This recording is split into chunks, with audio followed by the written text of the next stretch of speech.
Králik a medvedica. Napísala Julian Gauck a Jim Field. Králik a medvedica. Aj králiky majú svoje zlozvyky.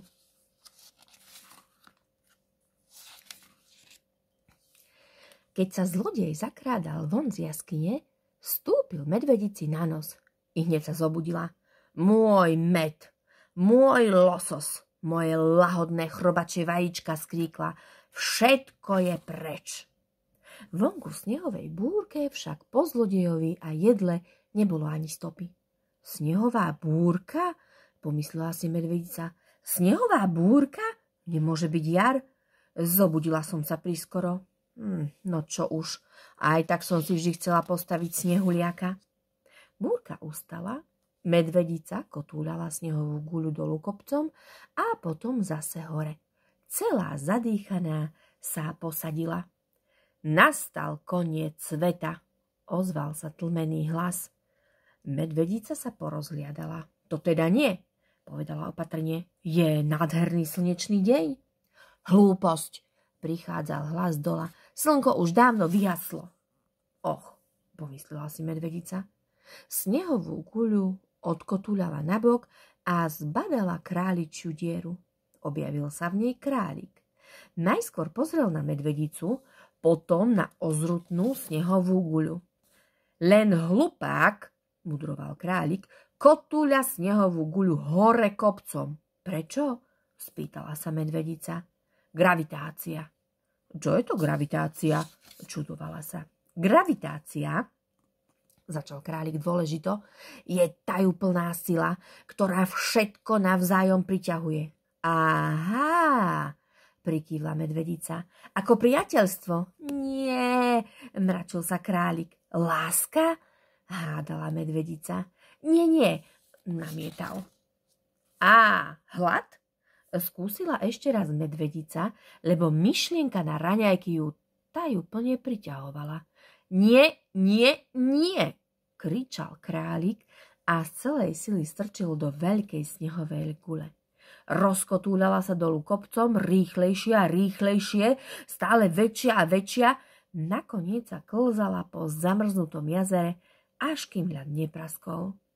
Medvedicina snehová guľa urobila čľup a zmizla. Medvedica prekvapene otvorila ústa. Vidíš?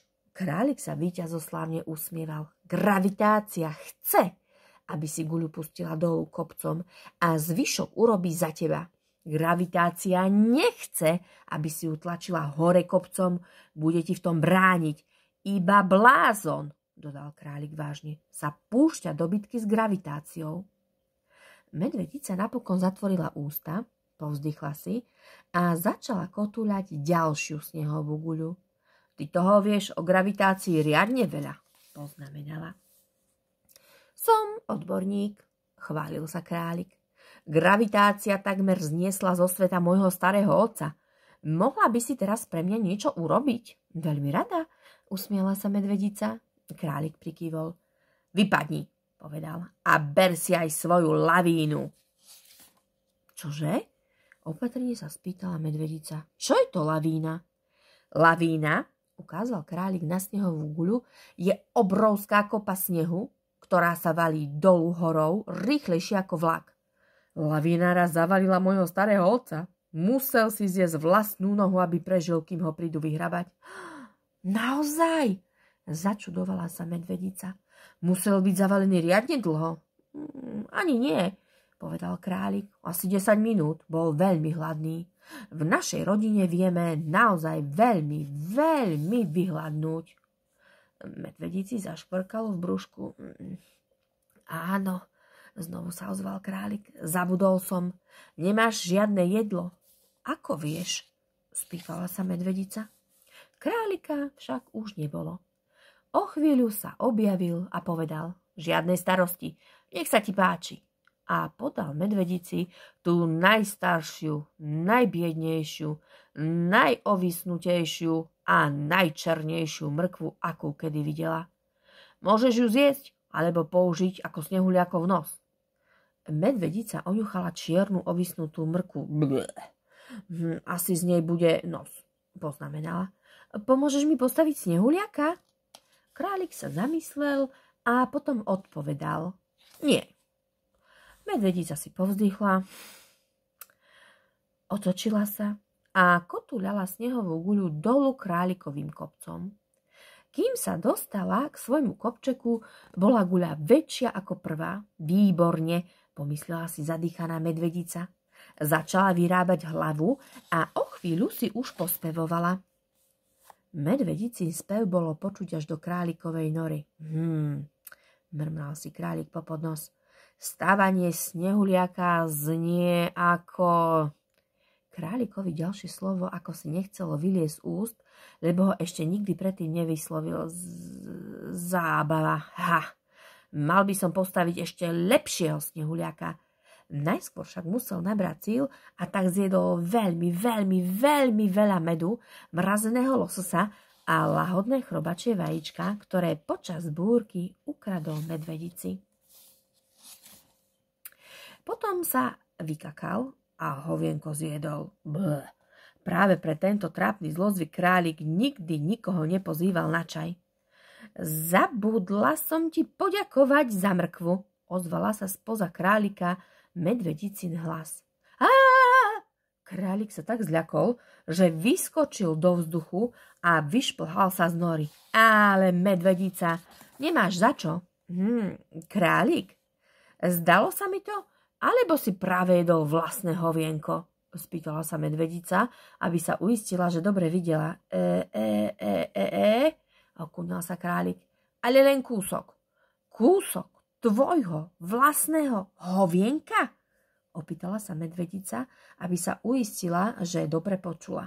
Pšt, zašepkal králik a obzeral sa sem a tam. Pozri, všetky králiky si jedia hovienka, je to úplne normálne. Možno tak pre králiky, poznamenala medvedica. No, začal králik, vystrel sa najviac ako vedel a tak pozeral priamo na medvedie brúško. Aj medvede v lese určite robia niečo, za čo sa hanbia. Ale prečo králiky jedia vlastné hovienka? Nedokázala to medvedica pochopiť. A ty prečo ješ? Spýtal sa králik. Aby som vždy mala dosť energie a mohol byť zo mňa úplne nový medveď. Presne tak, súhlasil králik. Medveď sa ľahko posilní z medu, lososa a lahodných chrobačích vajíčok. Obsahujú dostatok energie. Aj vlk sa nasytí z mesa celkom bez problémov. Je plné energie. No králik nemôže žiť iba z rastliniek. Prečo? Spýtala sa medvedica. Pretože keď zješ rastlinky, brúško ich hodiny trávi a potom vykaká. A to nestačí. Nemáš energiu? Nechápala medvedica. Žiadnu, kričal králik. Energia je stále uväznená v hovienku. Je mäkké a čierne skoro ako pelendrek. Viem si to predstaviť. Rýchlo ho ubezpečovala medvedica. Takže musíš zjesť vlastné hovienko, pokračoval králik. Znovu ho celé stráviť a až vtedy z neho získaš energiu. Naozaj? Neveriacky sa spýtala medvedica. Z akého si dôvodu už vôbec nebola hladná? Áno, tvrdil králik. Až potom vykakáš úplne iný druh hovienka, také suchšie, hnedé hovienko s kúskami trávy a vetvičiek. Medvedici prišlo nevoľno. Takže jedia králiky aj tento druh hovienok? Vyšlo z nej napokon. Čože?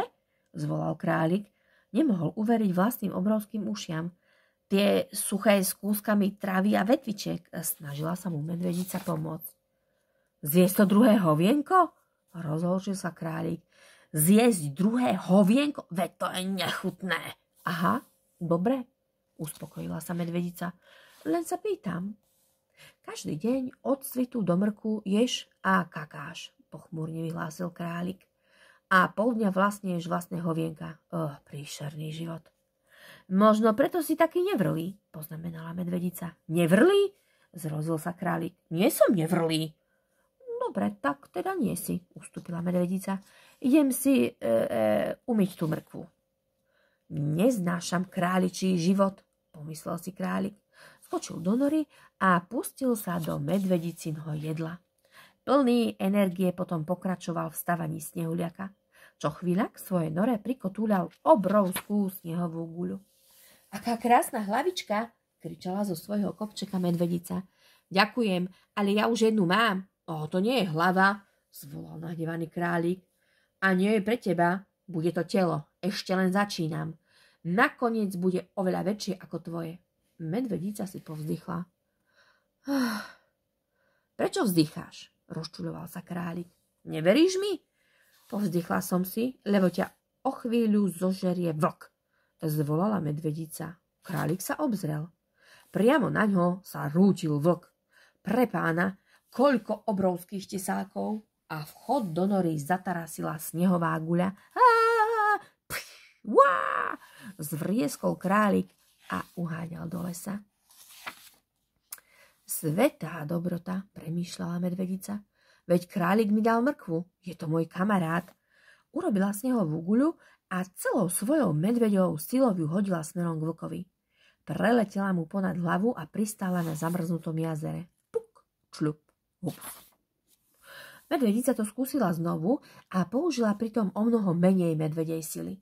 Snehová guľa dopadla len kúsok od nej, zamračila sa. Vyrobila tretiu guľu a hodila ju takým presným množstvom medvedej sily, že trafila vlka do hlavy rovno medzi uši. Vlk zastal a zakričal medvedici: Ty sa do toho nestaraj! A ďalej uháňal za králikom. Medvedica si povzdychla. Nie, vlka zastaví jedine snehová guľa, veľká ako lavína a rýchla ako vlak. Počkať. Medvedica zhodila snehuliakovi hlavu a rozkotúľala ju dolu kopcom presne na miesto, kde sa mal o chvíľu objaviť vlk. V skutočnosti bola omnoho múdrejšia, než si myslela. Králik utekal a spoza pleca pozoroval vlka. Zrazu vypúlil oči. Pozor, za tebou! Dýchčal. Nemyslí si, že ti len tak ľahko naletím, zafučal vlk. Spoza chrbta však skutočne niečo začul. Nie, nemôžem sa obzrieť, pomyslel si, je to obyčajný trik. Určite je to len ďalšia snehová guľa. No, aj áno, aj nie, odvetil králik. Snažil sa spomenúť si, čo o lavínach povedal jeho trojnohý starý otec. Áno, najlepšie je uhnúť sa im. Jasné, presne to boli jeho slová, zadýchčal králik a odskočil nabok. Čo je to? Zafúčal vlk, počul taký rámus, že sa konečne obzrel. Nestihol ani narátať do 3, zasiahla ho snehová guľa veľká ako lavína a zmietla ho na zamrznuté jazero. Tenký ľad začal praskať. Kým sa vlk vyšplhal na breh, po králikovi nebolo ani stopy. Vlk si odfrkol. Au, niečo sa mu zaseklo v nose. Kýchol si a z nosa mu vyletela stará čierna ovisnutá mrkva. Ovoňal ju. Fuj. Aj tak jej však nedokázal odolať.